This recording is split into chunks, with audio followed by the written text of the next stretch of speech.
Yes, Guardian RFID does interface with your jail, offender, or case management system.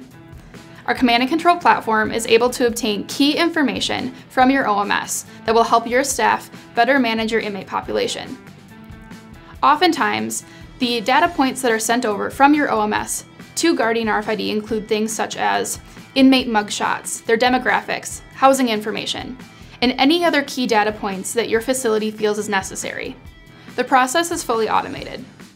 This helps to decrease any human input error, while also making sure that your staff are actually able to focus on more critical activities throughout the facility. We at Guardian RFID believe in innovation through integration. We frequently build interfaces with many of our users. We have actually partnered with over 100 jail, offender, and case management systems. If you're interested in learning a little bit more about us, make sure to subscribe to our YouTube channel and to our blog. If you're ready to take the next step with the command and control platform and want to speak to a team member, fill out the form by clicking the link below.